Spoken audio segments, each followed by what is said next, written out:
Another season is upon us. Freshmen arrive wide-eyed with dreams of future glory, while seniors prepare for their last chance at immortality. There are only a handful of these opportunities in a man's life, a handful of chances to distinguish yourself from the rest.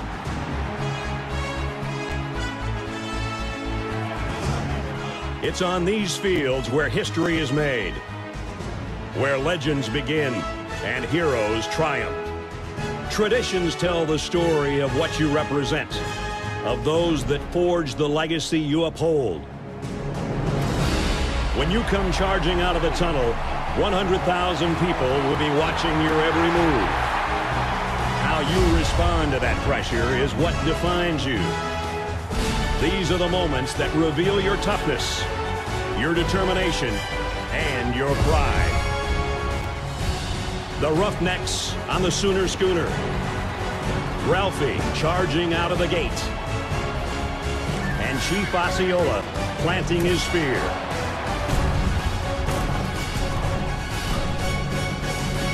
The time has come.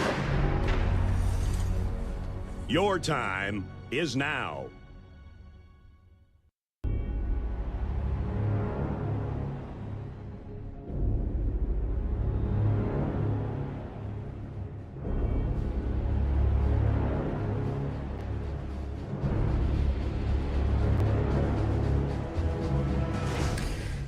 You know, everybody has a plan, but when it gets close to showtime, when it gets close to game time, sometimes that plan goes perfectly awry. And just when you think you have everything figured out, the one thing that college football and life has in common is that it always likes to throw a curveball. Welcome, everybody, to College Football Red Zone, your exclusive source for 7+ hours of commercial-free college football. I'm joined by the right-hand man himself, Reed Napper. Buddy, how are you doing tonight, my guy?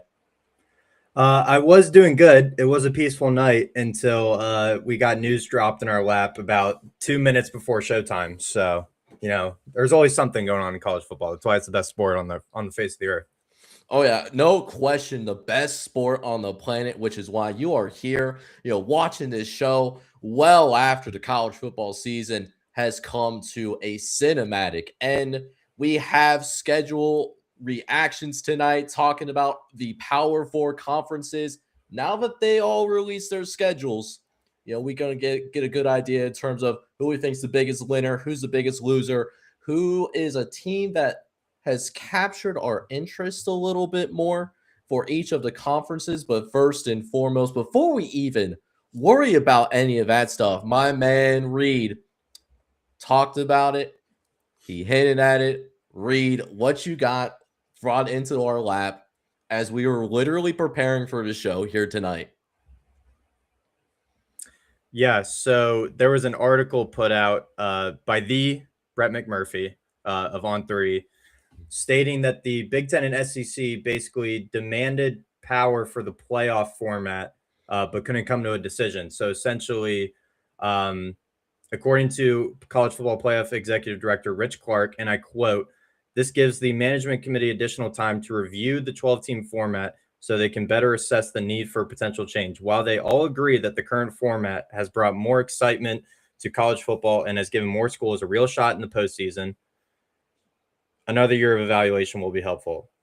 Now that I just read that for the very first time, that's exactly what I said the other night when we talked about, playoff format, the Notre Dame situation. They need more data points with the 12-team playoff to actually make an informed decision about whether to expand, make it smaller, how we structure it. Do we give automatic buys for conference champions whatsoever? So in the words of Brett McMurphy, he even put this in the article in the third paragraph. That reasoning, how can I put it, is bullshit. Look, you don't blame Rich Clark. You don't blame the playoff committee. You blame the Big Ten and the SEC. That's why they put it in the graphic. There is no other sources that can, completely derail the playoff in its entirety than these two conferences right here, they are fully in this to make their pocketbooks larger, to get some more change in the bank account. And it's honestly a disgrace. It's honestly a disgrace. This is why I put out a tweet the other day of a preferred 12-team format in my eyes. I'm not going to go through the whole thing. You can find that on my Twitter feed, but it's disgusting. It's disgusting. We're bringing in lawsuits, lawyers, contract disputes, whole entire conferences made up of 16 and 18 teams respectively wanted to control the whole sport.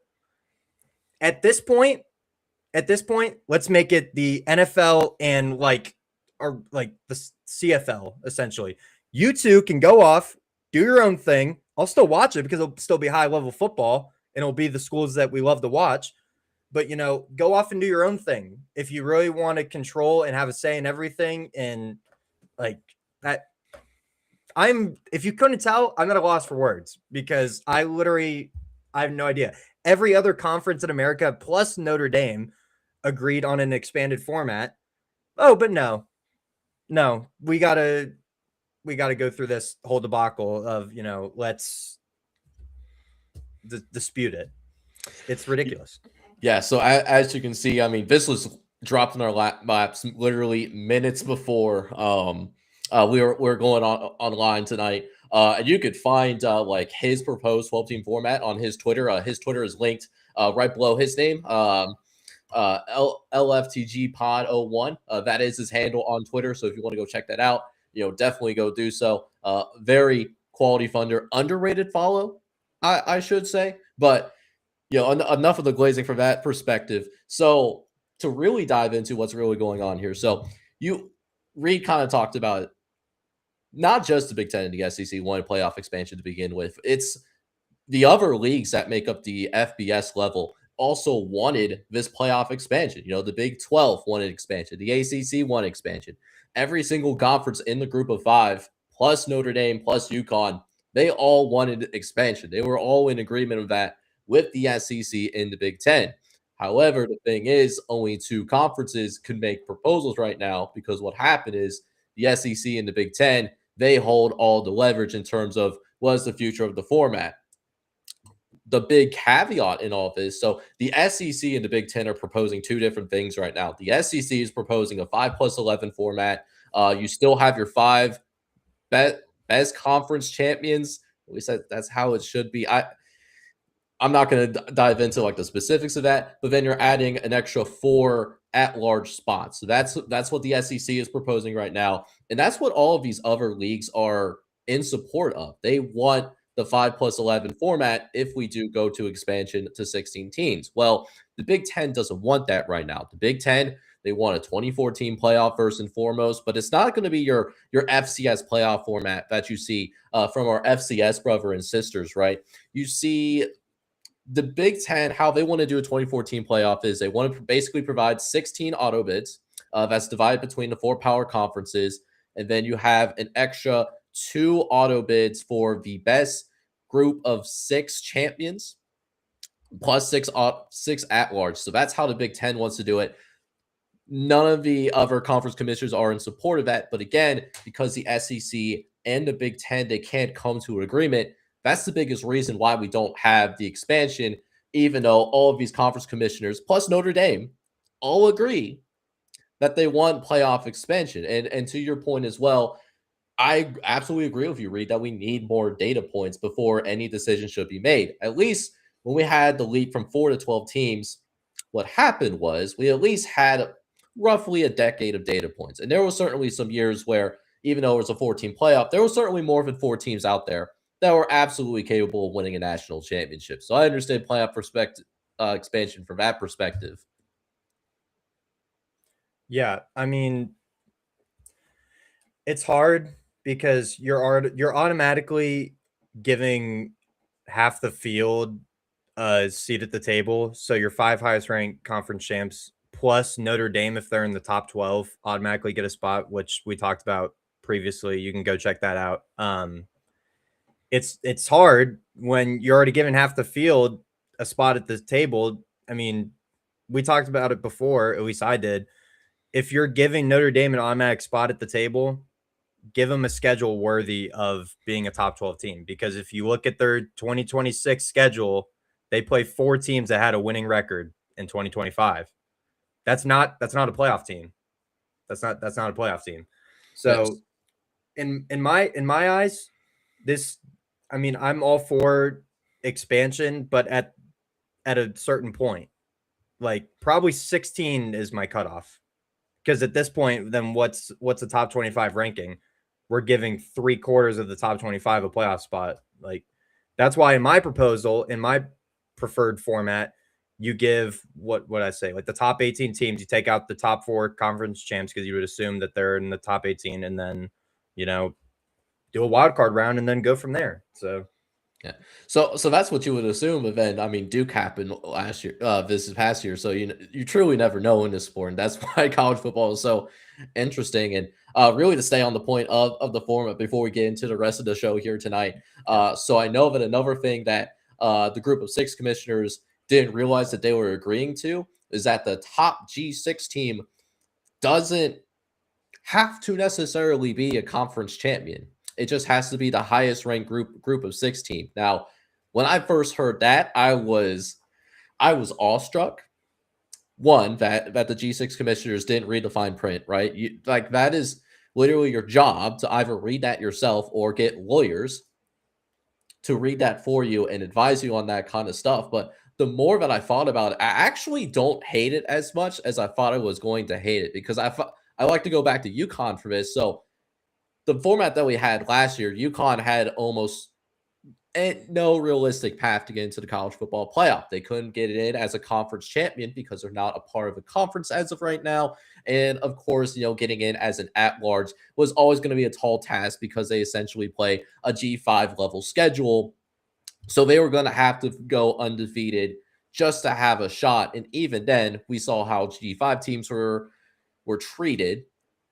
Even at 12-0, UConn probably wouldn't be in the top 12, right? So now that I sit back and think about it, it opens up a path for UConn to now, hey, we don't have the ability to win our conference championship, but if we play well enough during the regular season, we now have a viable path. So at first, I thought, when I heard that aspect of it, I thought I was going to hate it. But now I sit back and thought about it. I actually don't hate it as much because it gives teams like UConn an opportunity to make the college football playoff if they have an excellent season. yeah, there's been scenarios in the past where teams win their conference and they're not as highly ranked as some other teams that are similar caliber. For instance, like in North Texas this past year, I'm pretty sure you included, considered North Texas a pretty good G5 team, G6 team. They didn't end up winning their conference, but they were, considered one of those highly, ranked G6 teams. This opens the door for them. They could be 11-1 regular season, end up losing their conference championship, but still make it because, say, another Duke example, a team that wins the conference went 8-5, but they're not the best G6 team.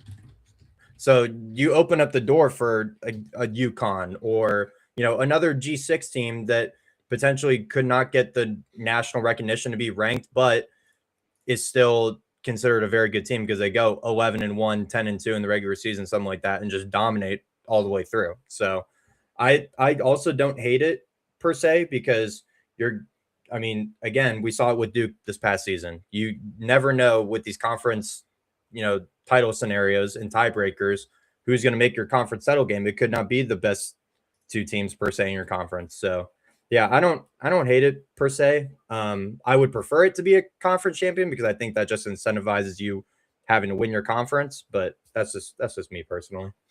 Yeah, I mean that would be my preference as well if we had to make a choice between having a conference champion and an at-large. But it's just something to certainly think about as before we get too deep into it. We still have We have 68 teams that revealed their schedule, when they're playing, who they're going to play. We finally get those questions answered. I'm very excited to jump into it. I hope you guys are excited to jump into it as well.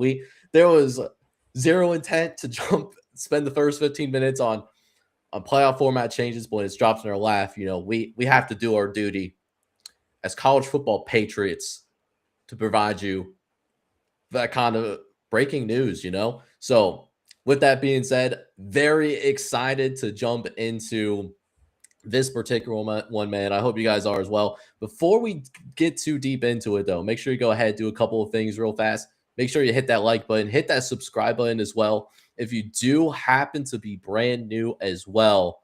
And with that being said, 68 teams drop their schedules, man. Reed, I know you're excited for it. I'm excited for it as well.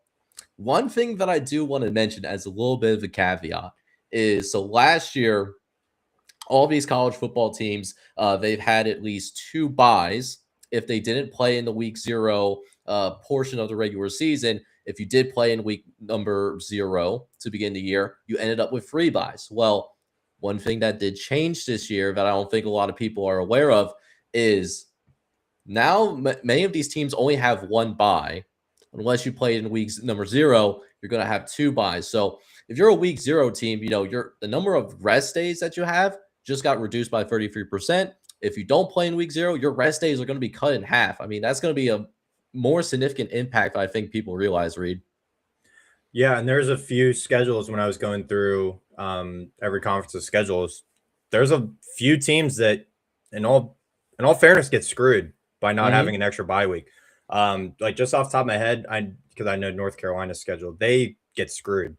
They go to Dublin week 1, have a bye week, or week 0, get a bye week right after that. I think they play 2 more games, get another bye, and then they have to play 9 straight games with no rest in between. So some of these teams get screwed. Some teams have to play 8 straight games with no break. Like it's gonna be fascinating. It opens the door for some teams that do get a mid-season bye. Like off the top of my head, and I'll get to it in a second. Penn State's one of those teams.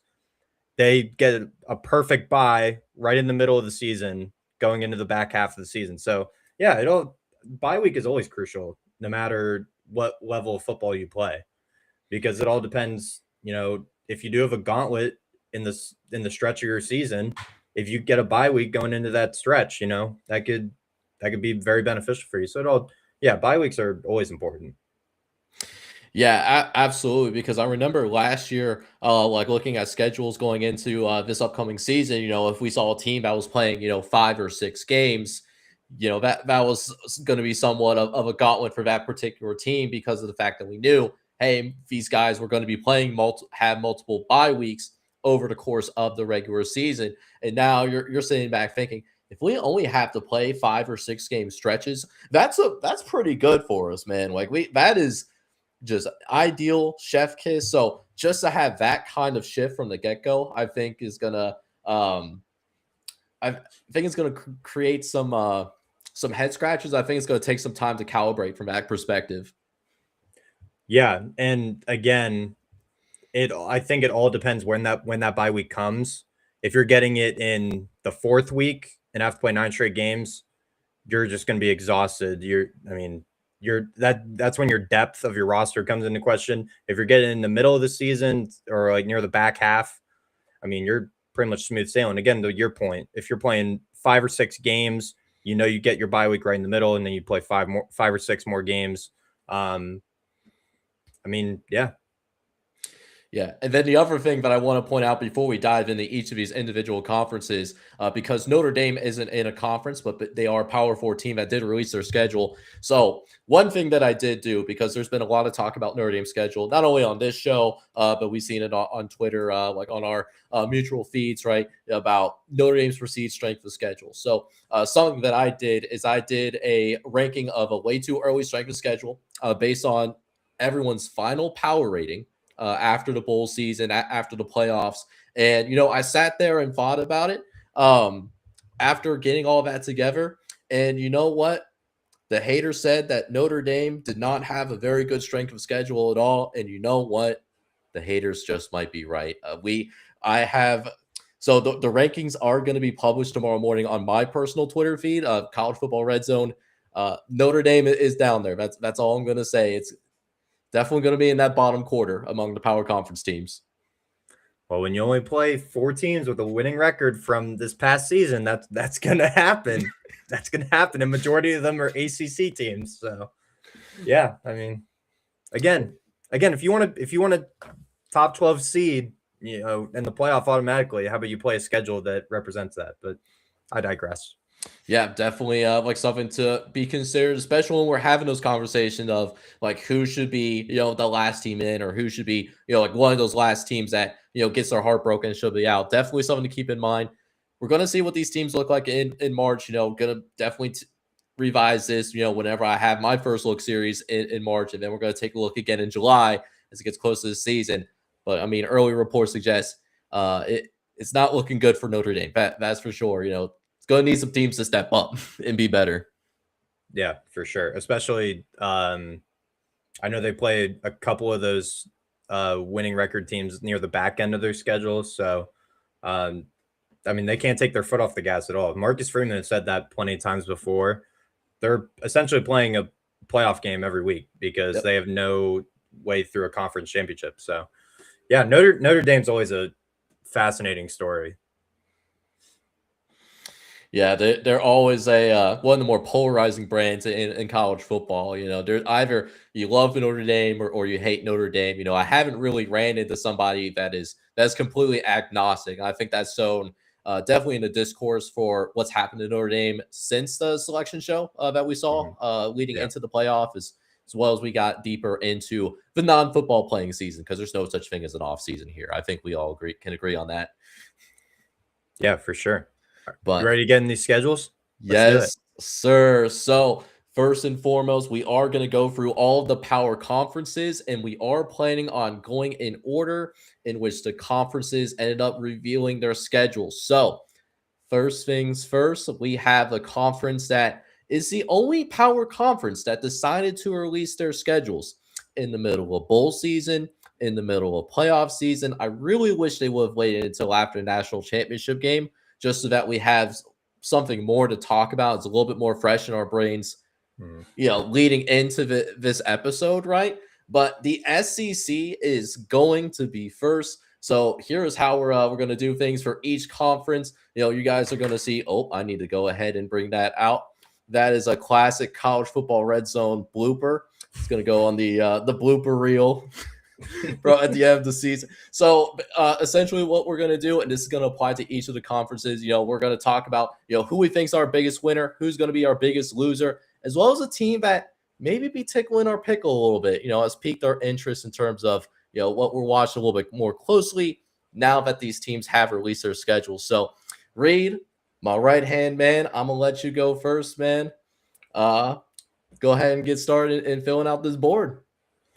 Yeah, for sure. So for the SEC, my biggest winner off the bat is A&M.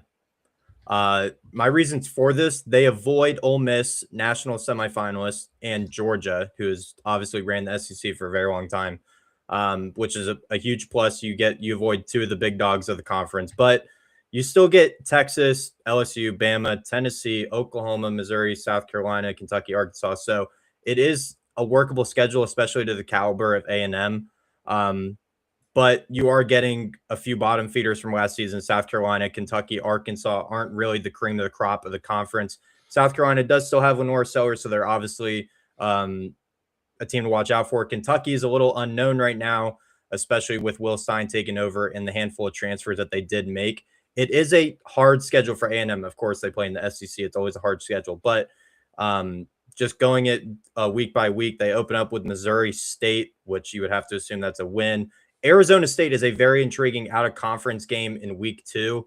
And then they get Kentucky to open up SEC play at home in week 3. Go on the road to Baton Rouge in week 4. Arkansas at Missouri.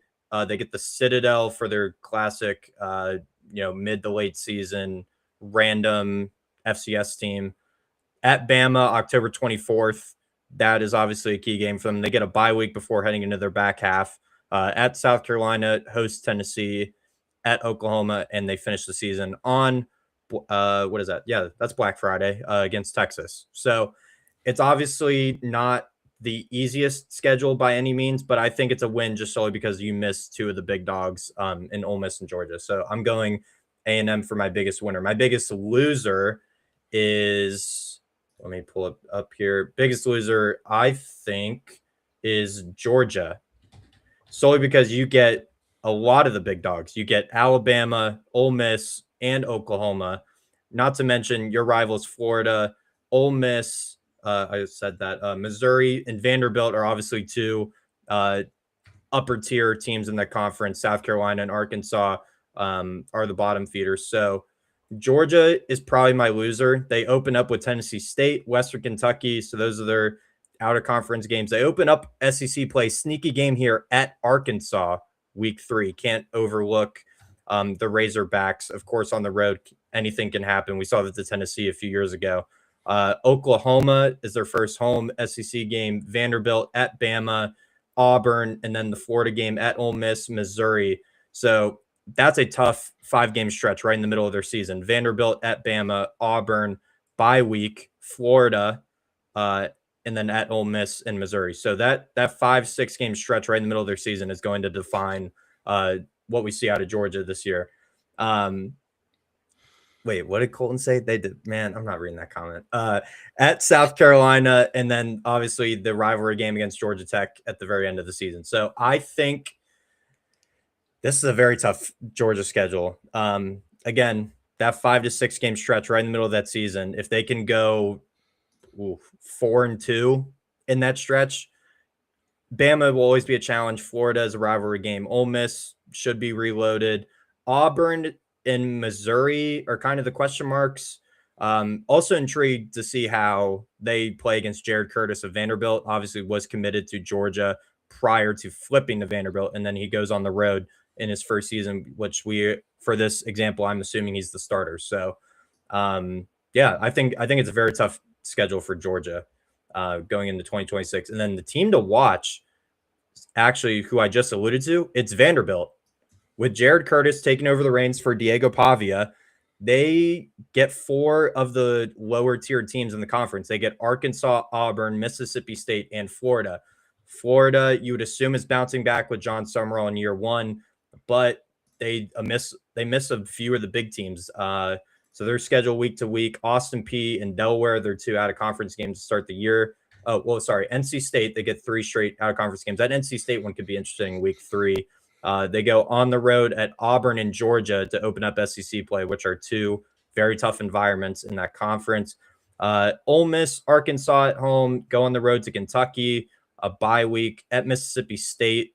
And then their final 3 games are pretty challenging. Alabama at home, they go to the Swamp to play Florida, and then rivalry game against Tennessee to finish the year. So if they could get to that bye week, go into their last 4 games, I would say maybe 7-2 potentially, you have a real shot at running the table in that last 4 games. At Mississippi State is, I mean, I wouldn't say a cakewalk, but it's obviously nothing.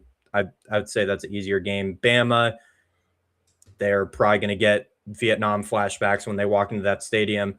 At Florida is never easy, and then Tennessee, you never know. You beat them last year, so who knows? So I think Vanderbilt got away with a pretty manageable schedule in my eyes. So they're my team to watch. Also, mainly because of Jared Curtis. I think Jared Curtis is going to be a stud there, especially we saw what Pavia could do under Clarkley. I think Jared Curtis has the skill set to potentially be better than Pavia. But those are my winner, loser, and team to watch in the SEC. Yeah, and I certainly like Vanderbilt was something that I really thought about putting on my graphic as well. Because I'm looking at Vanderbilt's schedule, and in my personal opinion, I think Vanderbilt has the easiest schedule in the SEC. Now, does that mean a lot? Because we're talking about a conference that, according to my way too early rankings, we're talking about a conference that does have 13 of the top 25 schedules in the country, just from a strength perspective. That's one thing, but I certainly think Vanderbilt may have one of the more navigable schedules in the conference, which bodes well, especially as you're getting away from that Diego Pavia era. And Clark Lee has to prove himself a little bit. We haven't seen Clark Lee have success at Vanderbilt outside of Diego Pavia as being a starting quarterback. So it's going to be very fascinating to see whether he's going to be able to keep that going and sustain that success going forward in what is truly one of the toughest conferences in the entire country, at least from a top to bottom perspective. Granted, last few years, they haven't won a national championship. Don't know if they are still the best conference in the country. You could certainly make a case that they're not, but just from my personal rankings and just what the numbers are saying, there's a lot of tough schedules in this conference. It's going to truly be a gauntlet moving forward. So with that being said, going to go ahead and fill out my board. So to get things started here, I'm actually going to go in terms of biggest winner. I know you kind of alluded to this team earlier. I actually have South Carolina as my biggest winner in terms of the SEC conference itself. So this is what I'm seeing on my end. First and foremost, we talked about earlier tonight in terms of that bye split. Teams only have one bye over the course of the year. They have quintessentially the perfect split. You're talking about a team and a program where they're going to play 6 games to start the year, and then they're going to be on bye. And then after that, they're going to have another 6 games. I mean, you literally cannot ask for a more perfect split just from the get-go, right? So I think South Carolina really lucked out from that perspective. They do also avoid either 6 of the top 8 power rated teams in the SEC. Either they avoid completely. They avoid Ole Miss, Texas, Vanderbilt, and Missouri. They avoid those teams completely. And then Georgia and Texas A&M, that's going to be their toughest games that they're going to experience in the SEC. But they do have them in their home building. And what people need to realize is that South Carolina, that is a sneaky good place to play at. It hasn't received as much love as they should because of the fact that South Carolina hasn't been great ever since we saw Steve Spurrier retire as the head coach of South Carolina. But with that being said, that is still a really good program. And then at the same time, you also have the benefit of Arkansas, Kentucky, and Mississippi State. All of those teams are going to be on your schedule as well. Teams that all still need to prove themselves, whether it's Jeff Lebby at Mississippi State still trying to get over the hump and still lead them to their first winning season since taking over for the late Mike Leach. RIP to the Pirate and to an absolute legend of our sport. You'll also have Arkansas on the road, which playing on the road in this conference is particularly difficult. But if you're going to do it, you're going to do it against Arkansas. You're going to play against Ryan Silverfield, who's going to be your brand new head coach. He's going to be getting used to playing in an SEC environment constantly. And Ryan Silverfield was at a team in Memphis that was towards the top of resources in the American, and yet consistently had a difficult time reaching the mountaintop, winning the American title game quite a few times where his teams, he had the best roster on the field and still lost, namely that UAB game that he lost was unquestionably bad. And then you have Kentucky, which on paper looks like a vastly improved team from last year, but Will Stein still needs to prove himself as a head coach, and you have to see that Porter class really come together. So all of that in mind, I really have South Carolina as my biggest winner. Now, on the flip side of that, I got to go to the Texas Longhorns. Not only do I believe the Texas Longhorns, they genuinely have the toughest schedule in the SEC. They have the second toughest schedule in the entire country. My number 1 ranked team from a strength of schedule standpoint, I'll talk about them a little bit potentially later tonight. But Texas has the toughest schedule. Not only talking about Texas in regards to what they have to deal with in conference play. Obviously, you got to go and play Oklahoma. You got to go play Ole Miss. You also have to go play Texas A&M on the road to end the year. But even the non-conference play, there is really no breaks. First and foremost, they're one of the few teams in the country, at least for the Power 4, that does not play an FCS game. So they do not have that quintessential bye game that they can lean on at any point in the year. They have to go and play Ohio State. Ohio State is going to look to be a team that will likely be in the top 5 and top 10 to start this season out. So that's going to be a really tough challenge for the Texas Longhorns. And even their other two non-conference games, it's not going to be complete pushovers as well. UTSA was a little bit inconsistent this year, but they've shown the ability to put up points on the board. They could certainly blow some teams out. UTSA blew out Tulane, who not only went on and won the American, but they were the top G5 team and went to the college football playoffs. So UTSA, if they show up ready to play, they can absolutely give Texas trouble, particularly if Texas does not show up ready to play, because we have seen this last year where, Texas did struggle a little bit in non-conference play, even outside the Ohio State game. They had a couple of performances where, they ended up winning the game, but at the same time, though, Texas did not play at a very high level. And then Texas State as well. That's probably going to be their weakest non-conference opponent. But even them, this is a team that went to a bowl game this past year. They have returned their offensive core. They are bringing key players back on the offensive side of the ball. Their offensive core is coming back, and they can put points up in a hurry. So again, while they should be favored to beat Texas State and UTSA, those are not going to be complete pushovers. It's not like playing a UMass, for example. No offense to UMass, but so I actually have Texas as my biggest loser. Not only because I think they have a tough schedule, but there really is no opportunity to have a quote-unquote break, right? So that's going to be really interesting to see how the Longhorns are going to handle that moving forward. And then the last team that I have as well, in terms of team to watch, I'm really intrigued by Ole Miss.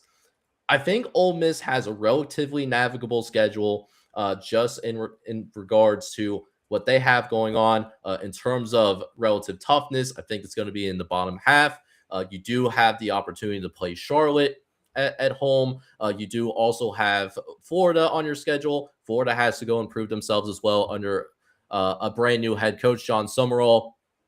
You got Auburn as well at home. They have a brand new head coach as well. You do have the very late bye week in Wofford, an FCS opponent, and then you close out the season as well in Mississippi State. Again, Jeff Levy still needs to prove himself in year number 3.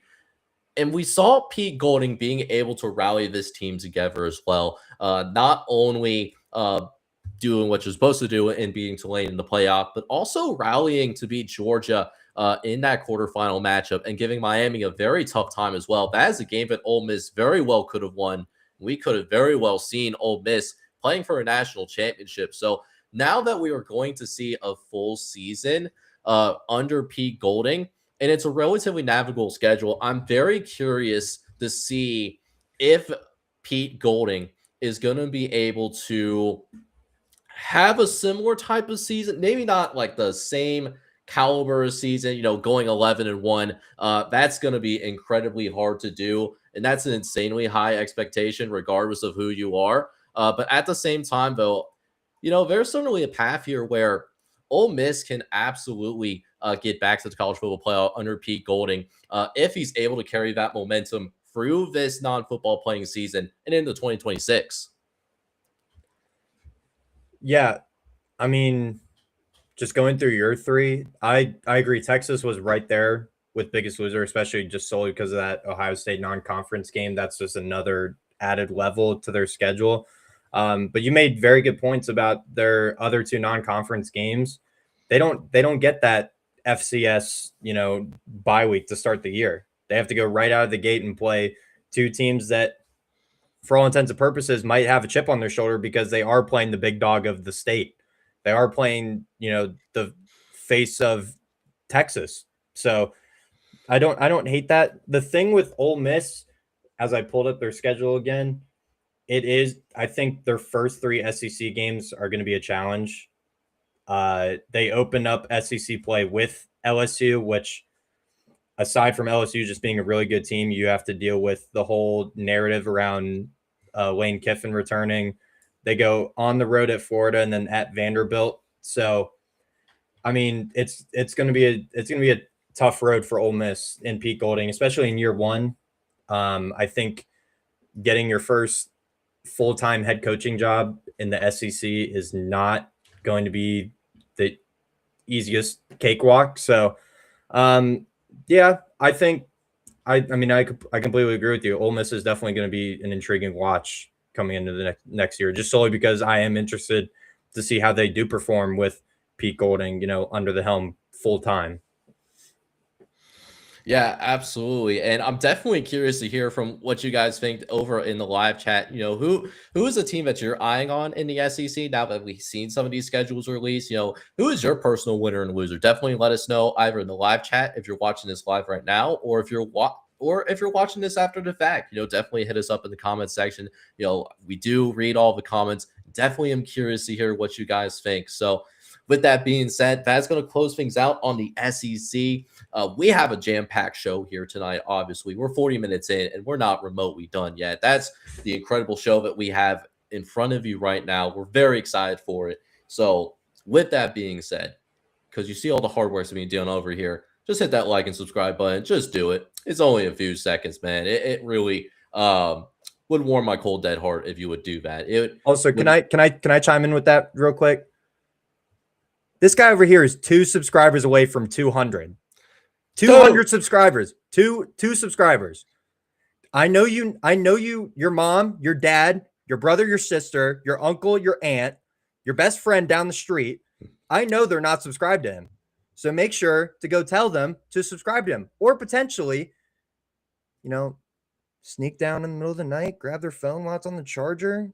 Just hit subscribe real quick. 2. We need just 2 of you to get to 200. That's what I'm talking about. Yeah, and it just opens up the door to enjoy this content. It makes it that much easier to access our content if you're subscribed, because YouTube can be wild, and sometimes it just makes it a lot easier, man. Just do it. Just be like the Nike swoosh, man. Just do it. Just do it. Yep. So with that being said, we are done with the SEC for right now, but the show keeps going and we keep moving forward. We got the Big 12 on deck. Big 12, the quintessence, if you want a conference that represents college football, is the Big 12. The Big 12, one of the hardest conferences to predict.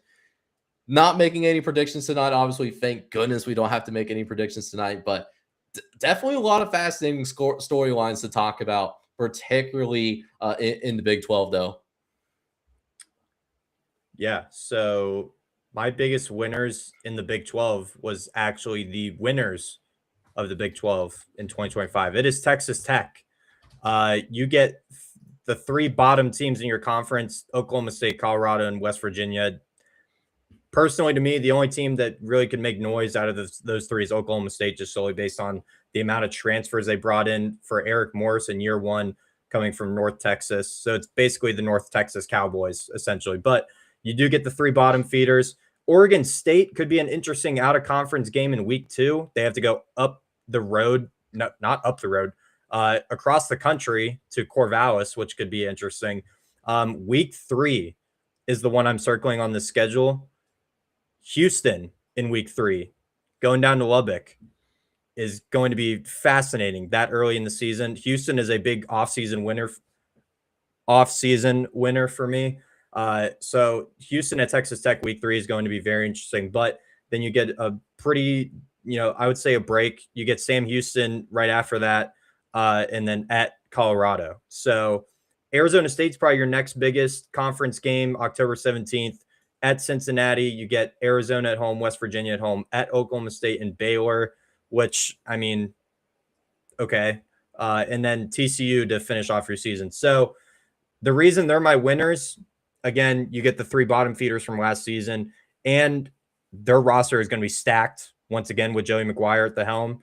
And I saw you put them also as your biggest winner. I mean, their roster is just too good for this conference in my eyes. Like they have potential to finish in the top 4 seed once again next year. And then again, we're not predicting anything right now, but that's just my speculation. That schedule is very, very workable for Texas Tech. Yeah, and you mentioned it. I do have Texas Tech as my biggest winner for a lot of the reasons that you mentioned as well. When I was looking at it, this is genuinely the easiest Power 4 schedule. I think not only in the Big 12, it's not only the easiest schedule in the Big 12. This is the easiest schedule in the Power 4, in my opinion. So Texas Tech has a very navigable path to get that Big 12 title and get to the college football playoff once again. Now, one thing that I do want to caveat, just keep people in the back of my mind, I just talked about it. We just talked about Notre Dame and how Notre Dame doesn't really necessarily have a resume where they can go 10-2 and make it to the college football playoff as at large with how their resume stands right now. Notre Dame has a more difficult schedule than Texas Tech does. So if Texas Tech, either doesn't go undefeated in the regular season, or they lose games in the regular season and lose in the Big 12 title game, if that happens, Texas Tech is not going to have a resume that's going to be able to stand up to maybe some of the other resumes we're going to see around the country. So I do want to caveat that point, although Texas Tech does have a really good roster. We should see them in the mix, but rosters haven't been finalized yet. We still have several high key names in the portal. Definitely something to keep an eye out for. I love Texas Tech's schedule, though. Yeah, for sure. I agree with all the points you just said. Biggest loser in the Big 12, I think it's pretty clear. It's Arizona. Arizona is the biggest loser. You start off with Northern Arizona, all respect to Northern Arizona, but then your second game of the season, you go on the road at BYU. Like, hello. Welcome back to college football. You go on the road to Provo in week 2. NIU, okay, Washington State on the road could be interesting. Again, a former Pac-12 game, at Washington State could be interesting. You get Cincinnati at home, which you'd expect them to regress a little bit. West Virginia on the road is okay. You have to travel across the country, but then this is really where it gets tough for Arizona. So you get Iowa State at home, October 24th, on the road at Texas Tech, TCU, Utah, both at home, and then at Kansas State. And then you get Arizona State at the end of the season. So let's just say you play BYU, Texas Tech, Utah, TCU, and Iowa State. All 5 of those teams had a minimum of 8 wins from last season, and they're pretty much straight up starting the season on the road at a 12-win team in your conference is ridiculous. Not to mention the fact that you go where I lost the tab. I got it back. You go Iowa State, Texas Tech, TCU, and Utah. Those are 4 teams that had winning records in your conference last year. The final 6 games of their schedule, they are playing very worthy competition that they realistically, at least projecting it now, Arizona could lose 5 of those final 6 games. Like, that is a brutal schedule for Arizona. Yeah, it's definitely one of those schedules that lines up to where people can get really excited about Arizona early, and then you get into late October and into November, and you don't really hear much from them. If that happens, it might be because of that back end that you mentioned, Reed. It's going to be tough sailing for this Wildcats team moving forward. Yeah, and I think they're one of the teams in the Big 12 that has a lot of question marks coming in this year. I don't really know what we're going to get out of Arizona coming into 2026. But again, you're facing 5 of the top teams from your conference last season. Like, good freaking luck. My team to watch in the Big 12. Let me scroll. It's Houston. Houston is my team to watch. They get Oklahoma State and Colorado, 2 of the bottom feeders. Texas Tech, I think, could be really interesting. As I said, in week 3, they go on the road to Texas Tech, Kansas State, Baylor, Oklahoma State, Cincinnati, and UCF. So I think Houston is a big winner here, and I think that their portal haul is very, very interesting. I think they were a big winner in the portal. I'm pulling up their schedule again because I did not write the schedule, but there we go. Yeah. Open up the season against Oregon State. I think that's not a cakewalk, but I think that's a good week 1 game. Southern at Texas Tech, like I said, in week 3. And then at Georgia Southern.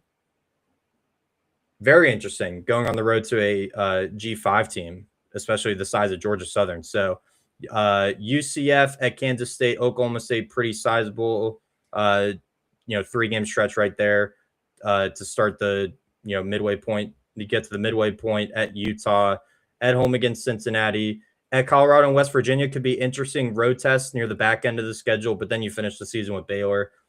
Again, I think it's a very manageable schedule. You avoid BYU, you avoid Iowa State. Who else do you avoid? You get Texas Tech, Cincy, Utah. I mean, you avoid 3 pretty major players. TCU, you avoid TCU. So you avoid a handful of the major players in your conference. Aside from Texas Tech, Kansas State, Utah, and Cincinnati. I mean, potentially Oklahoma State could pose a challenge, but I think it's a very, very workable schedule for Houston. And I think Willie Fritz, again, with that portal class, I think they're bound to do great things in 2026, potentially. Yeah, and Willie Fritz certainly has his team well ahead of schedule. I mean, this was a team that Houston team was a team that I did have ranked in my top 25 at the end of the year. So certainly a dark horse team to possibly win the Big 12 this year, based upon a lot of what Reed mentioned for sure. And I almost had them as my team to watch as well. I almost like the old copy and paste like you did. Like I swear, did you read my notes? No, I think just great minds think alike. Yeah, I was really close to going Houston as my team to watch, but the team that I ended up going with in terms of my team to watch was actually I ended up rolling with Utah. I'm fascinated by Utah under a brand new head coach. Kyle Whittingham, definitely left to go and be the head coach at Michigan. But I look at Utah's schedule. Utah has a schedule that's somewhat navigable, particularly in Big 12 conference play, that I don't think as many people are talking about. So I had 4 teams ranked in the Big 12 to end the year. And besides Utah, the other 3 teams for Utah, either they avoid completely during the course of the regular season or they have at home. So they do have Houston and BYU at home, but then they also get to avoid Texas Tech completely this time around too, which I think is going to be really fascinating for this Utah team going forward. They also have, I believe, Devin Dampierre coming back as well. It's going to be a really interesting team to watch just from the aspect of I'm really curious to see if Utah can take that final step and make that first college football playoff appearance. I think that's a team that is very capable of doing that, particularly because it's one of the more navigable schedules in the conference. I do have them in the bottom half from a strength of schedule component. So it's a team to watch for me for sure. Biggest loser there. I also almost went with Arizona as well. I was very close. I know that Arizona has been a very popular. Did you read my notes? Did you read my notes? Man, great minds think alike, man. You said it, not me. I really thought about Arizona. I ended up going in a different direction. I ended up going with Colorado. Colorado ends up being the biggest loser for me personally. So, you know how I was talking about how Utah got the benefit of missing, like the best teams from last season. Colorado didn't really get that, my guy. They did not get a chance to avoid Texas Tech. They did not get a chance to avoid Utah. And they do not get a chance to avoid BYU. And you want to talk about a bunch in the dick? Colorado, at the end of the year, hang on. I was looking at the wrong schedule. So they do have Utah. They do have Utah, Texas Tech, and Houston at home, but they have to play all of those teams, though. And this is a team that is coming off of a 3-9 season, and they lost some talent, man. I mean, they lost Jordan Seaton in the transfer portal. That's a humongous loss. And then non-conference play doesn't really provide much relief either. Weaver State, that's a solid FCS program. Shout out to Devin Brown, who's there. So, I mean, that's a quarterback that could give Colorado some trouble. Former 5-star recruit, by the way, finally getting a chance to play. But they also have to go on the road to play against Georgia Tech. Georgia Tech was a team that was a Pop-Tarts Bowl recipient. I think that's an extremely high honor. Cannot overlook that whatsoever. And then they also have Northwestern on the road. That's a solid program under David Braun. And they have to go on the road, cross-country road trip as well, to go play that Northwestern team where they may or may not have a brand new Ryan Field. So they may have an actual home field advantage on top of making a cross-country road trip as well. So that's why I had Colorado as my biggest loser. Also, plus they're coming off of a 3-9 season, like I mentioned. Just not the type of schedule that you want to have to try to create some confidence early. So we'll see. Ooh. Yeah, Juju Lewis, welcome to college football as the full-time starter. You know, this is that is a gauntlet.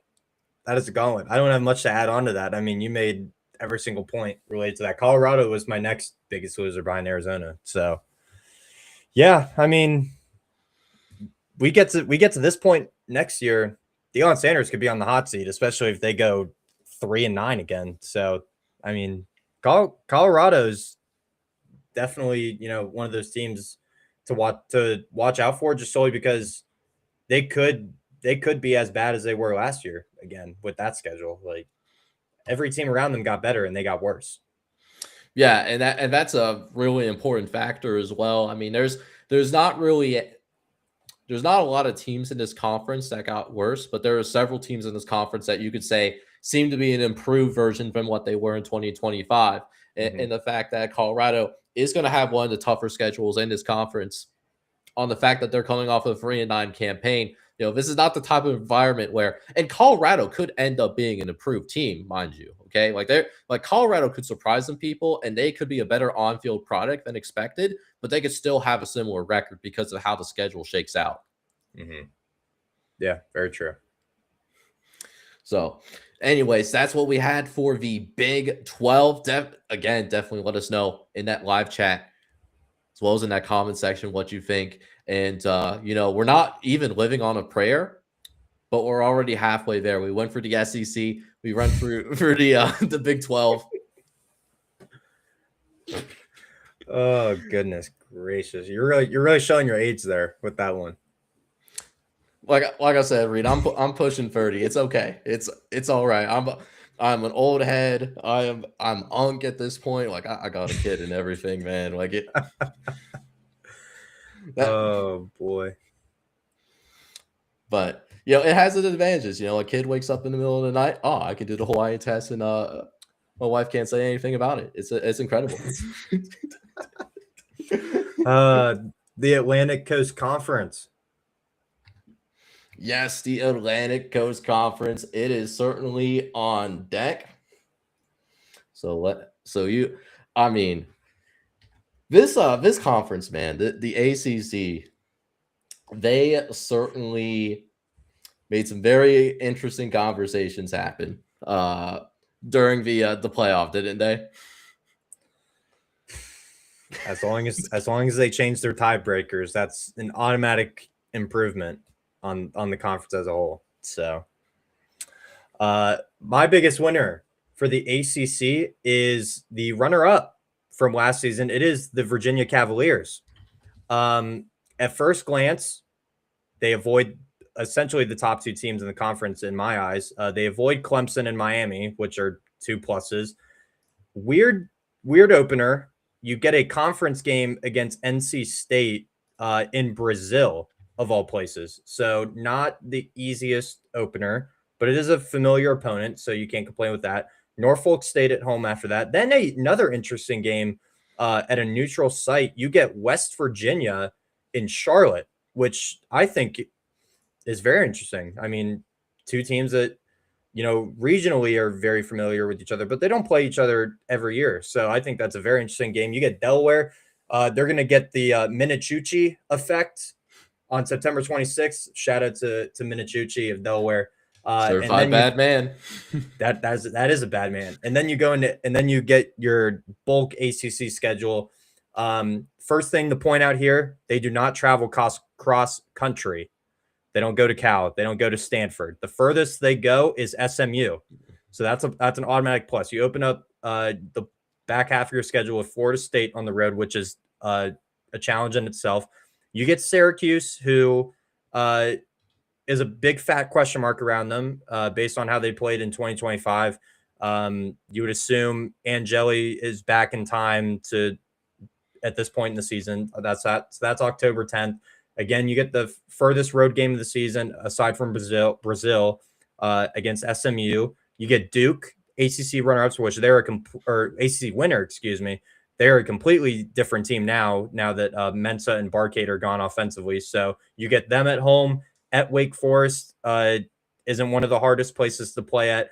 Again, you get Cal and North Carolina at home. The two last games of the season before you go on the road to Virginia Tech for your rivalry game. So very manageable schedule for Virginia. I love Bo Pribula as a former Penn State player. I love him. So I think he could fit very well into this Virginia team. Or if it's Eli Holstein, he's shown he's been a very capable quarterback as well. So I think this is a very manageable schedule for Virginia. Again, the biggest thing for me, you avoid Clemson and Miami, and you also don't have to travel cross country, which is always a big plus. So Virginia is the biggest winner in my eyes for the ACC schedule. Biggest loser, I'm gonna have to go with Clemson. Coming off a 7-6 year, or 6-7 year, excuse me, in 2025. But it's nothing easy by any stretch of the means. You open up your season at LSU, which let alone makes you a loser in your schedule. Georgia Southern, North Carolina is your first ACC game at home, which who knows what Bill Belichick's squad is going to be in 2026.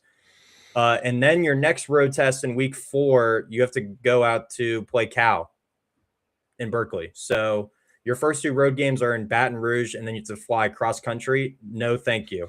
Coming off of that road trip at Cal, you have to host Miami. Not good.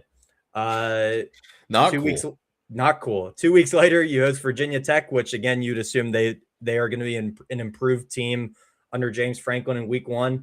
At Florida State, another not pushover away game. At Syracuse, stuff can get weird in the Carrier Dome. You host Georgia Tech, which you would assume will be another player in the ACC this year. At Duke, again, we have no idea what's going to be Duke, especially by the time of November 21st next season. And then you get your rivalry game against South Carolina at home. So solely because of the 2 main points I made, you open up the season at LSU, which is a huge loss.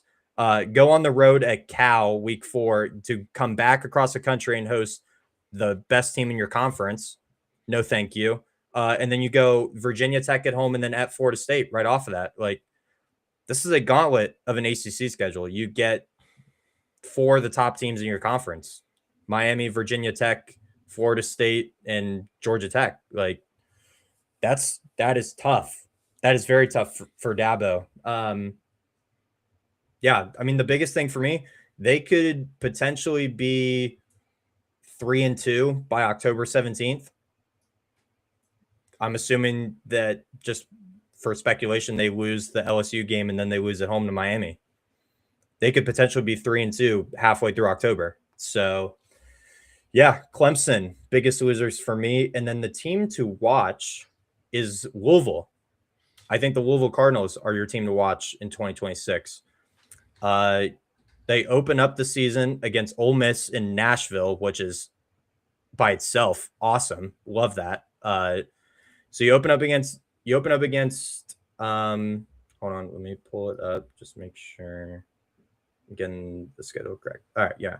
So you get Ole Miss, neutral site, Nissan Stadium. Week 3, you have SMU at home, which will be fascinating game in week 3. Week 3 has a very underrated slate from everything that I've been looking at. Wake Forest at NC State, again, 2 very manageable teams in your conference. You get Florida State at home, which is a plus. At Syracuse, you get your bye week right in between that before you host Stanford. At Georgia Tech, at North Carolina, you get Pitt at home, and then at Kentucky. So another team that doesn't have to travel across the country. That's a big plus. Your furthest away game I would assume is actually your neutral site game against Ole Miss. I think based on geography, or I guess NC State. Yeah, NC State is probably your furthest away game, or North Carolina. So again, they don't have to travel cross country, which is a huge plus. You avoid Miami, you avoid Clemson. The hardest team you have to play is Ole Miss, SMU, Georgia Tech, Pitt. Like very, very manageable schedule for Louisville. And I'm a huge Jeff Brom guy. I think Jeff Brom is one of the most underrated coaches in the sport. I think with the schedule of this caliber, this is a 10-2 level schedule minimum. Like week 3 SMU is going to define your season, because that they could drop that Ole Miss game, but then go on a run the rest of the year. So I'm fascinated by Louisville's schedule going into 2026.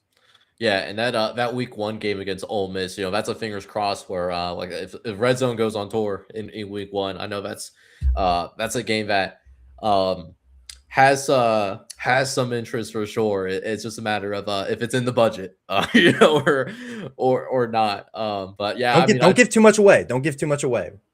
Yeah, just gotta throw a little sprinkle here in January. Just little, you know what I'm saying. So yeah, with that being said, I definitely I really. Looking at the Virginia pick, I was very close to also putting Virginia as my biggest winner. The reason why I didn't go with Virginia was because of the fact that they do have to go to Brazil. They do have the bye week, and then after that, they do have to play 8 straight games. That's not going to be great for the body.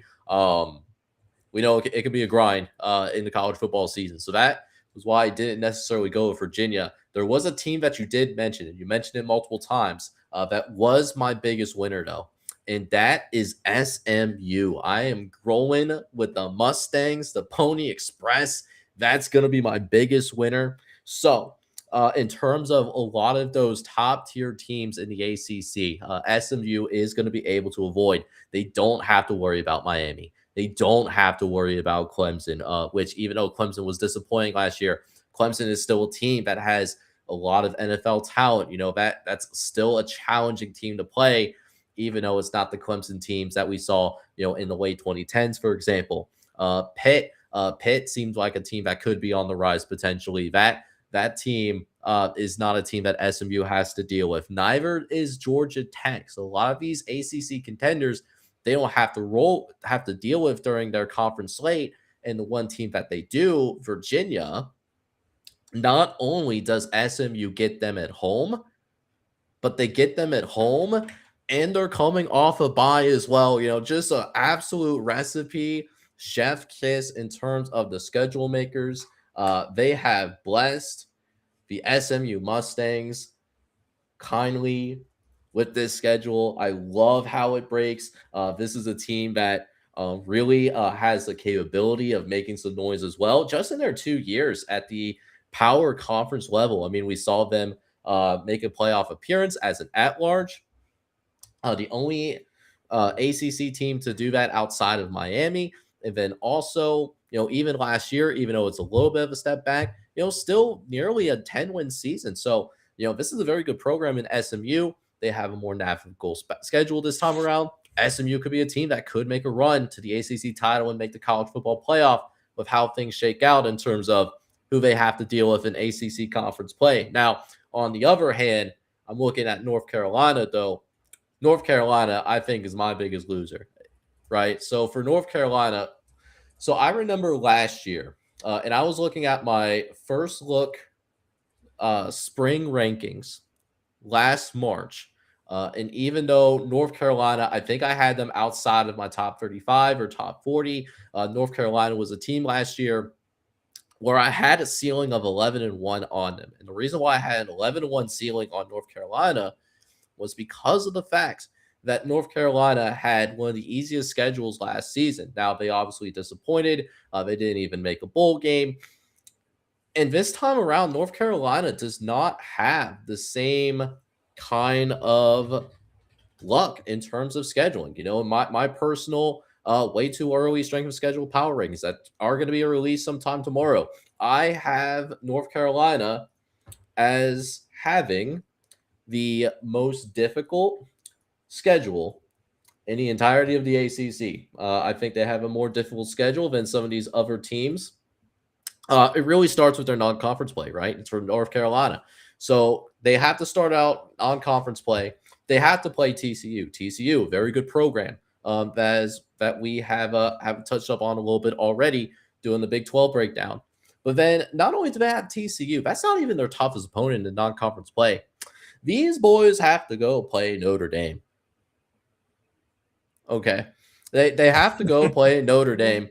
And then in between the Notre Dame game, they start conference play at Clemson, at Pitt, at Duke. Duke's going to be very pissed off. That is a rivalry game as well. You're going to Duke's building. You also have Miami at home. You have Louisville. You have Virginia on the road as well towards the end of the year. I mean, do you want to talk about Hey, you didn't mention one team. They also have to go to UConn out of conference mid-season. Oh, and that's another thing too. UConn, very good program. They may have just lost their head coach, Jim Mora, solid coach, cool guy.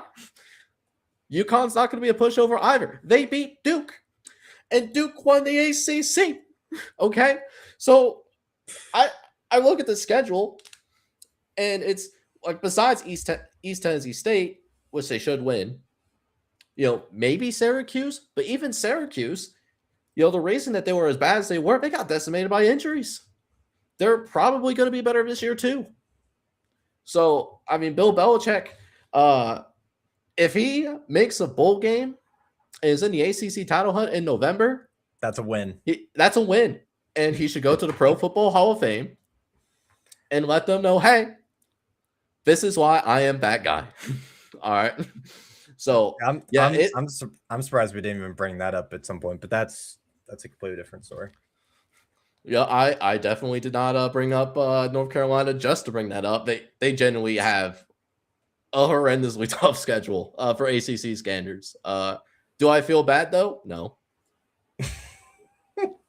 Hey, if you have potentially the greatest football coach of all time, college or NFL, deal with it. Deal with it.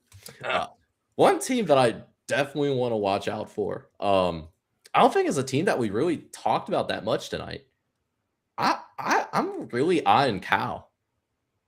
Yes. Cal had a sneaky good Yes. portal season. They brought in some weapons. They kept JSC on the roster. Their Fremont freshman. It is a miracle that he did not transfer out after their head coach got fired. Because most of the time when we see a head coaching change, we usually see the starting quarterback go somewhere else. He is actually staying at Cal with the new coach coming in. They brought some weapons in for him.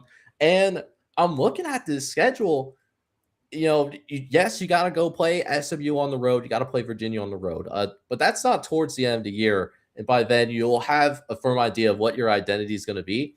This is a type of schedule where you look at it and they can make an early season run. You start off with UCLA. This is going to be the debut for Bob Chesney. Besides Nico, not a lot of talent for UCLA to work with initially here in year number one of Bob Chesney. You do also have an FCS game in Wagner. That should be a winnable game for Cal. One of the tougher games that they're going to play from a power rating perspective, though, is Clemson. Clemson's coming to your building. They have to make that cross-country road trip to you.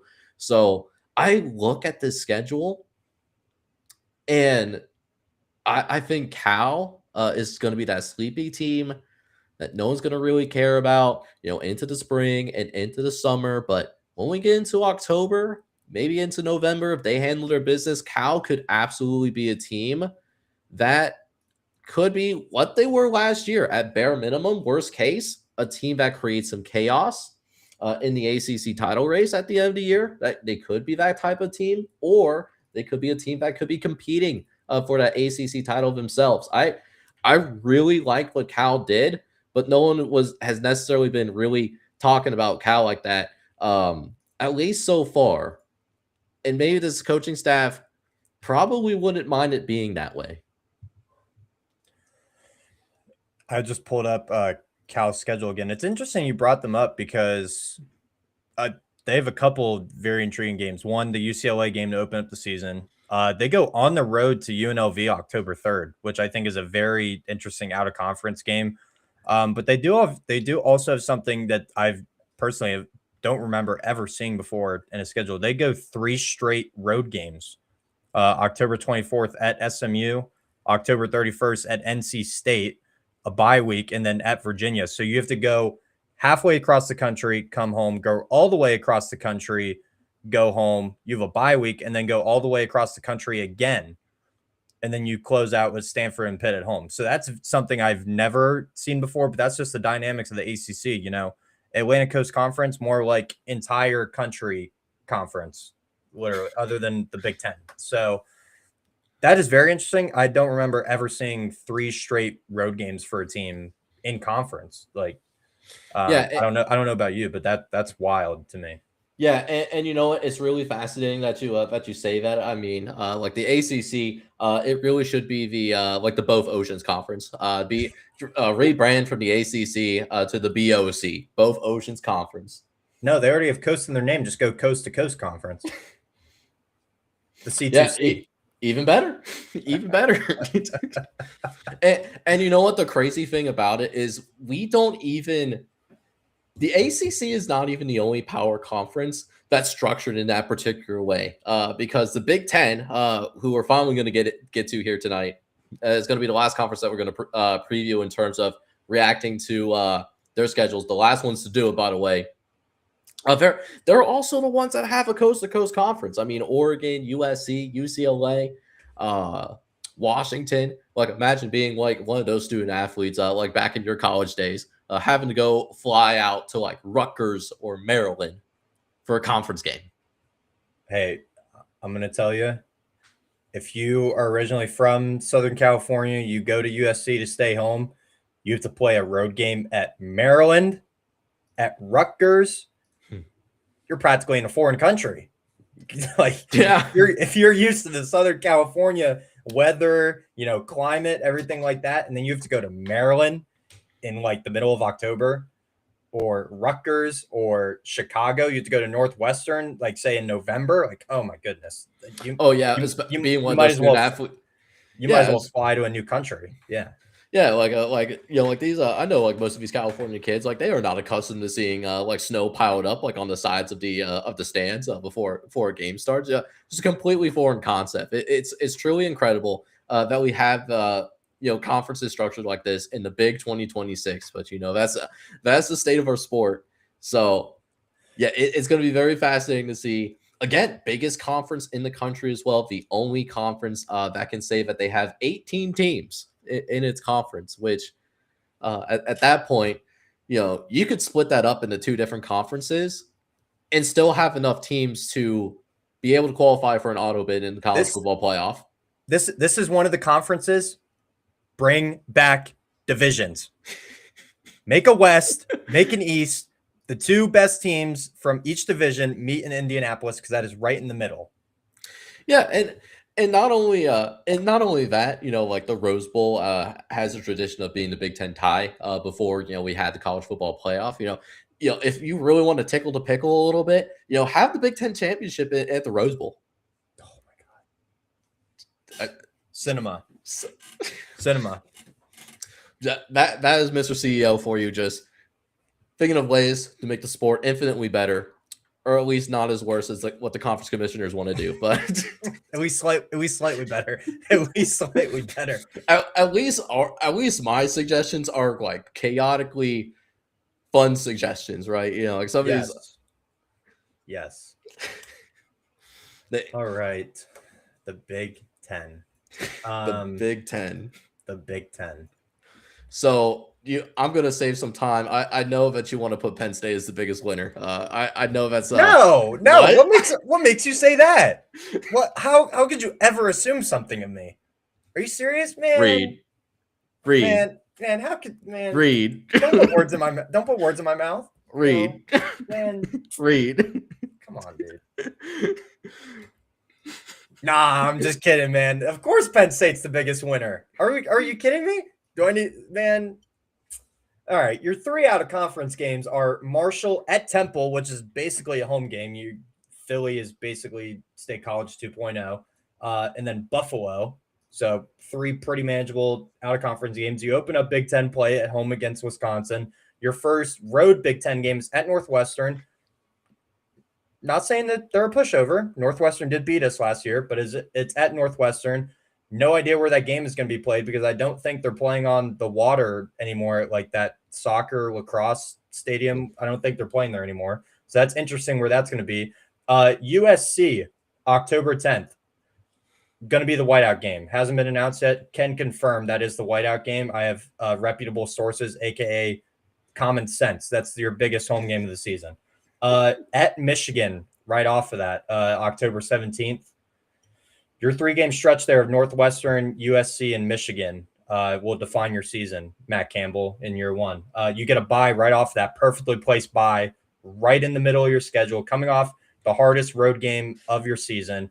Purdue, at Washington, Minnesota, Rutgers, and at Maryland. The combined record of your teams from 2025 was 57 and 56.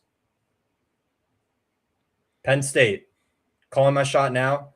They go 10-2, make the playoff. You heard it here first. Yeah, and I mean, you can see it on screen here too. I have Penn State as my biggest winner as well, and I mean, what is there to say? Although I will say, shout out to Temple for being able to schedule not only these power conference opponents, but being able to bring it into your building. You know, mind you, Temple, they hosted Oklahoma last year, who did make the college football playoffs. So, you know, I don't want to say anything. You know, Temple hosting a Power 4 team, does that lead to that Power 4 team making the playoff?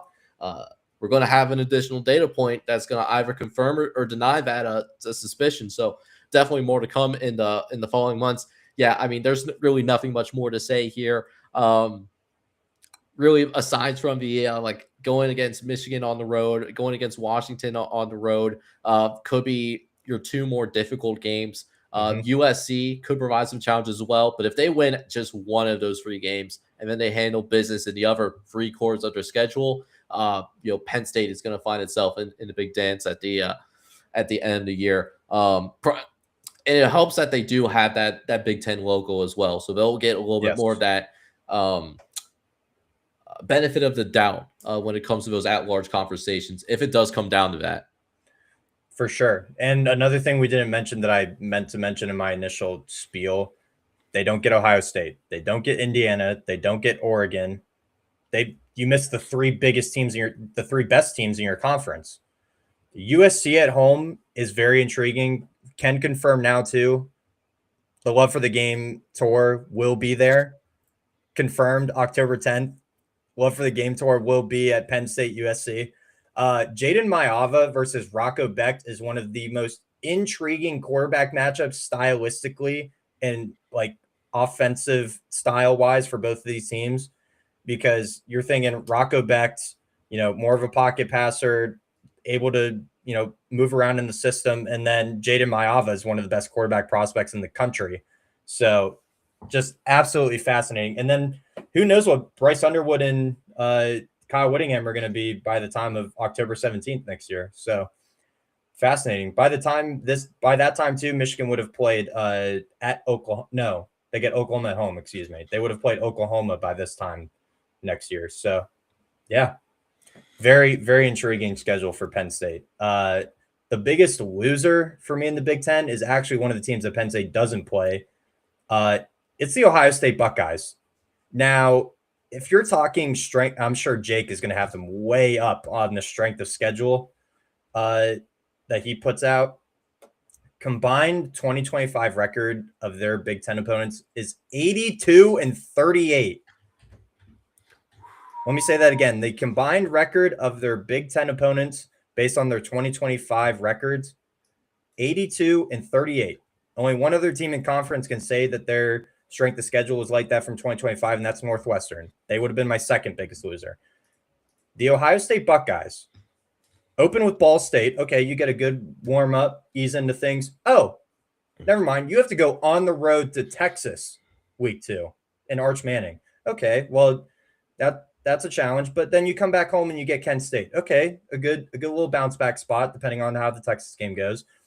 You open a Big Ten play against Illinois. Okay, Week 5, you go on the road to Iowa, one of the most difficult places in the country to play. Okay, then you get Maryland. Okay, another cupcake of the conference. Oh, week 7 on the road, Bloomington, Indiana. These two teams could be undefeated by this point. Game of the season, game of the century potentially. Ryan Day against our Lord and Savior Kurt Signetti in week 7. Unbelievable. Ohio State in Bloomington, Indiana. Game day will probably be there. That weekend is loaded with games. So who knows? They do get the benefit of a bye week right after that. So you get to recharge a little bit. Not so fast. As in the famous words of Lee Corso, not so fast, my friend. You go on the road to USC right after that. You get Oregon at home, Northwestern at Nebraska, Michigan are your final 3 games. You get the 4 hardest teams in your conference, not to mention one of the top teams in the country out of conference. Ohio State to miss the playoff next year. Well, we'll see. If Brody was on here, Brody would have some very choice words about that. He can watch this replay. I said what I said. Ohio State, and I will place a bet on this. Ohio State will miss the playoff next year. Yeah, I mean, it's definitely going to be a tough challenge for sure. Like you mentioned, like Texas on the road. You got Iowa on the road, Indiana on the road. I mean, it's a gauntlet, but I mean, that's why you go to a place like Ohio State. You want to be the best. You got to go out and beat the best. So it'll be one of those schedules where, if they do make the playoff, they're going to absolutely earn it. And what I will say, at least on the positive side of things, this is the type of schedule where you can go 9-3. And you'll still get serious consideration as long as you have some signature wins in here. If you go 9-3 and you have, an Indiana win in there, and Indiana, wins, in around that 9 to 10 wins, they're ranked, ditto to a USC or an Oregon, at least provides that pathway. But like you mentioned, it's going to be a gauntlet for sure. I mean, just solely based on their road games, their 5 road games: Texas, Iowa, Indiana, USC, and Nebraska. Those are no pushovers. That's arguably the hardest away schedule of any team in the country. That now I'm thinking off the top of my head. That's insane. My team to watch is I don't know if most of the country is actually thinking about this team just solely based on the 2025 season that they did have. It is the Wisconsin Badgers. The Wisconsin Badgers are my team to watch. Now, I say this because not only because of their schedule, I think they have a very favorable schedule. Man, Colton, I hope you did tell Brody what I said. He can watch this back. He can clip it, put it in the hype video. It's all good. Anyway, the Wisconsin Badgers. I bring them up because their school is finally investing in football. I digress. It's about time. Luke Fickell dipped into the portal. I think got the best portal quarterback of the last 3 years. Because Wisconsin has dipped into the portal the last few years to get a quarterback. I think they got the best one out of the last few years in Colton Joseph coming over from ODU. I think he's a real dual threat ability that could play a huge role in this Wisconsin offense. So aside from their on-field product that I think will take a very drastic step up from 2025, you open the season with a massive game, which is essentially a home game. You get Notre Dame at Lambeau Field, which is going to be awesome to watch. Western Illinois and Eastern Michigan out of conference games right after that, at home. Okay, good tune-ups for Big Ten play. You open up Big Ten play at Penn State. Okay, that's going to be a challenge in itself. You get Michigan State as your first Big Ten home game. That's a pretty good opponent against Pat Fitzgerald's squad. You get a bye right after that. So you do have the downside of playing 7 straight games right after that. But right after the bye, you get your furthest road trip of the season at UCLA. So you get it right after the bye, get it out of the way, your furthest road trip. USC at home at Camp Randall. They're going to be jumping, obviously. At Iowa at the end of October on Halloween is going to be cinema. Any game at Iowa, especially if this is a night game, is going to be awesome. Rutgers at Maryland, at Purdue, and Minnesota are your final 4 games of the season. So you get three of the bottom feeders, and Minnesota is a rivalry game, so you're going to be up for that. So Wisconsin has potential, just looking first glance at the schedule, 8-4. 8-4. Your losses are Notre Dame, Penn State, USC, and I'll say at Iowa. I think Wisconsin takes a big step up in 2026. I will say this because I absolutely enjoyed watching Colton Joseph play, like over in Old Dominion. And if you want to talk about a trivia fact in terms of like who was the first player to score a touchdown against that 2025 Indiana team, Colton Joseph, first play of the season, 75-yard scamper. If Luke Fickell ruins that, man, I swear to the sweet baby Jesus, there's gonna be some strongly worded tweets. If he ruins it, I swear. Luke Fickell, if you're listening to this, I have the key to your season. You run the same exact play that Colton Joseph ran against Indiana, first play of the season against Notre Dame. He's going to house it 75 yards. You go on to win the national championship, buddy. I'm telling you, it's a thing. It's a thing. I'm kidding. I'm totally kidding, but I'm just saying. And ironically, it would probably work too. But all right. With that being said, though, moving on over to like my biggest loser as well as my my team to watch. Now, Reed mentioned to it, I'm gonna have Ohio State up there in terms of one of the strongest schedules in the country. But I actually think there's two teams that are gonna have more difficult schedules than Ohio State. Michigan, I do project to have the strongest schedule in the entire nation so far, at least like based off of what we've seen so far in the in the month in late January. But beyond Michigan, that's not my biggest loser. My biggest loser, I actually got to go with Purdue.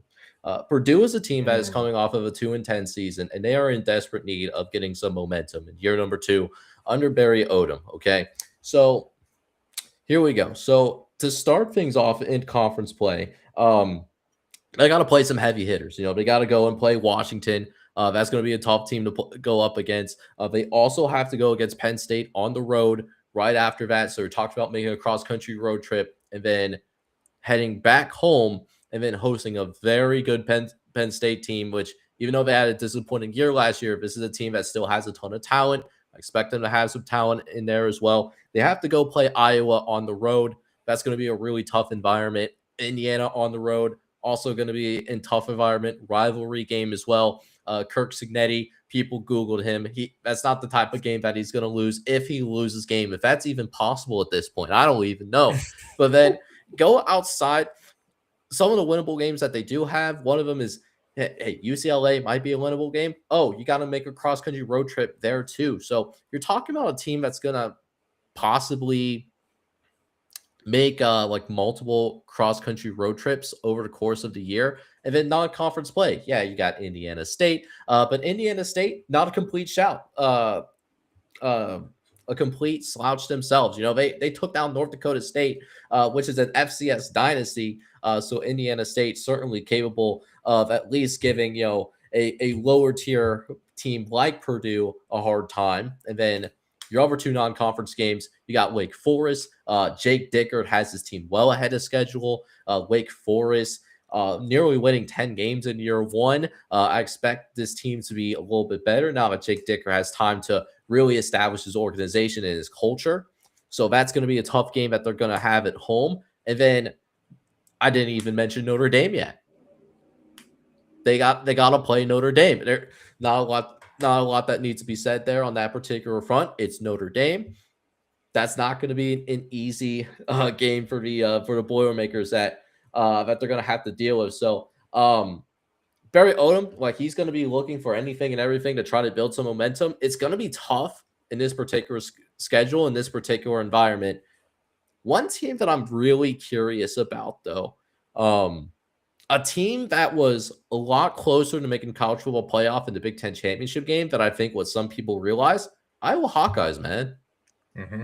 I don't think people realize how close this team was to making not only the college football playoff, but potentially being undefeated.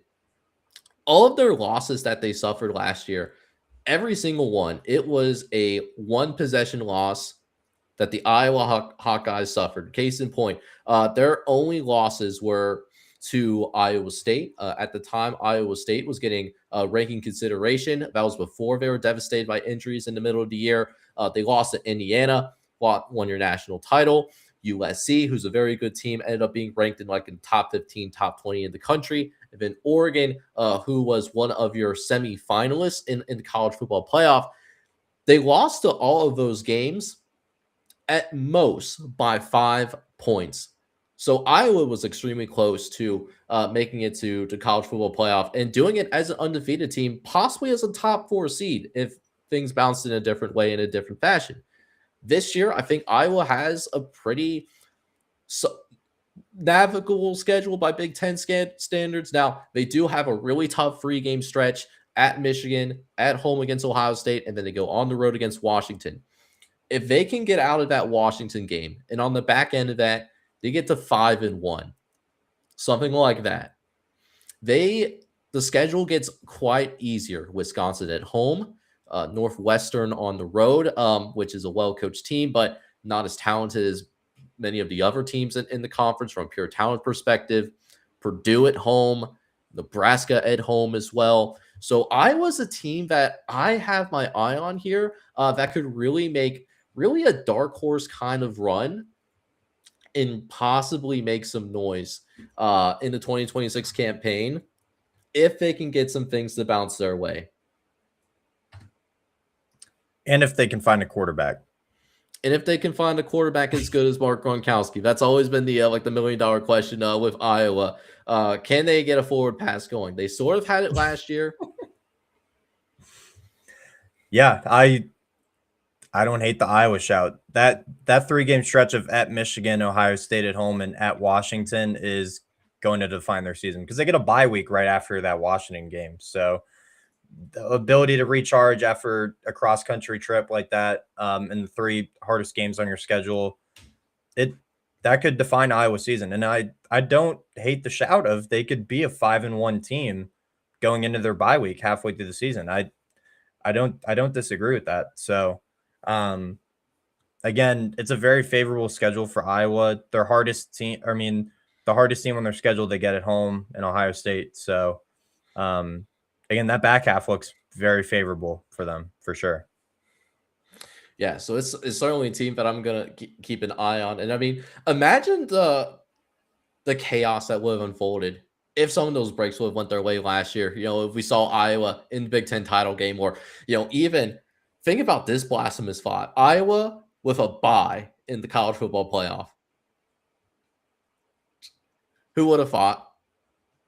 Not me. Whom's the fuck it? not me. I can tell you that. All right, y'all. So that is going to just about wrap things up here. We took a look at the 68 teams that revealed their schedule, talked about some big winners, talked about some big losers, some teams that we're keeping an eye on as we get closer to the season starting back up again. August 29th, I think Brody tweeted out, we are 212 days out from a brand new college football season. So, you guys are standing strong. We're gonna hold the line with you. And we're going to get through this time together. It's a tough time. It's a down horrendous time. But we're going to get through it. And we're going to do it together with shows like this. So, Reed, you have anything else to say before we sign off tonight?